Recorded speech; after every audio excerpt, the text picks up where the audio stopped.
السلام علیکم ورحمۃ اللہ وبرکاتہ۔ حدیث مبارکہ، عنوان: سورج غروب ہو کر کہاں جاتا ہے؟ سیدنا ابو ذر رضی اللہ تعالیٰ عنہ بیان کرتے ہیں کہ جب سورج غروب ہوا تو نبی کریم صلی اللہ علیہ وسلم نے ان سے پوچھا، تمہیں معلوم ہے یہ سورج کہاں جاتا ہے؟ میں نے عرض کیا، اللہ اور اس کے رسول ہی کو علم ہے۔ آپ صلی اللہ علیہ وسلم نے فرمایا، یہ جاتا ہے اور عرش کے نیچے سجدہ کرتا ہے، پھر دوبارہ طلوع ہونے کی اجازت چاہتا ہے تو اسے اجازت دی جاتی ہے، اور قیامت کا وہ دن بھی قریب ہے جب یہ سجدہ کرے گا تو اس کا سجدہ قبول نہ ہوگا، اور اجازت چاہے گا لیکن اجازت نہ ملے گی، بلکہ اس سے کہا جائے گا کہ جہاں سے آیا تھا وہیں واپس چلا جا۔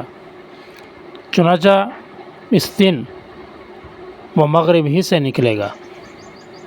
رواہ صحیح البخاری، حدیث نمبر 7424، رواہ صحیح مسلم، حدیث نمبر 159۔ میرے دوستوں، بزرگوں، بھائیوں، اس حدیث مبارکہ میں حضور علیہ الصلوۃ والسلام نے دو باتوں کی طرف اشارہ فرمایا۔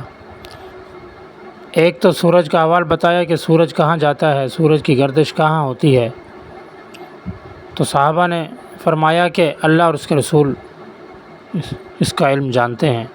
تو اسے فلاسفر اور سائنسی لوگوں کو جواب دیا کہ سائنس جو ہے وہ قرآن و حدیث سے اخذ کیا ہوا علم ہے، کہ جو سائنسی تحقیق آج کرتے ہیں اور بتاتے ہیں کہ یہ عمل ہو گیا، ایسا ہو گیا، وہ حضور علیہ الصلوۃ والسلام نے 1450 سال پہلے بتا دیا کہ سورج جہاں طلوع ہو رہا، غروب ہو رہا، اس کا کیا مقاصد ہیں۔ تو اس سے معلوم ہوا کہ سائنس بھی قرآن و حدیث سے مستنبط ہے، وہیں سے نکلا ہوا علم ہے۔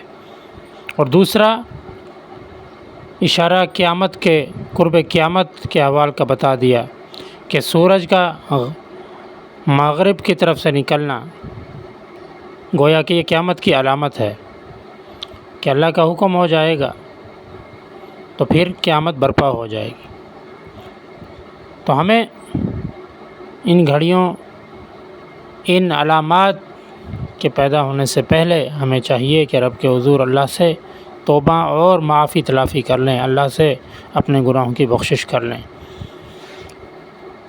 اور آپ علیہ الصلوۃ والسلام کی شریعت پر مکمل عمل کر لیں۔ آپ علیہ الصلوۃ والسلام کے لائے ہوئے دین پر مکمل کامل مسلمان ہونے کے ناطے اپنی زندگی کو 100% دین کے مطابق گزارنے والے بن جائیں۔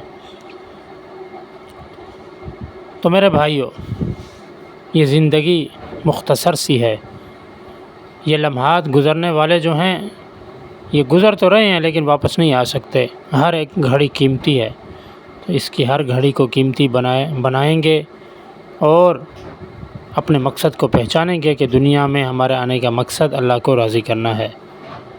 تو انشاءاللہ تعالی اللہ اپنی رحمت سے ہماری دنیا اور آخرت کے جو منازل ہیں، جو اسفار ہیں، وہ آسانی میں تبدیل کر دیں گے۔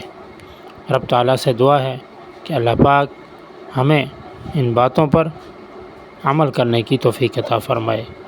وآخر دعوانا ان الحمد للہ رب العالمین۔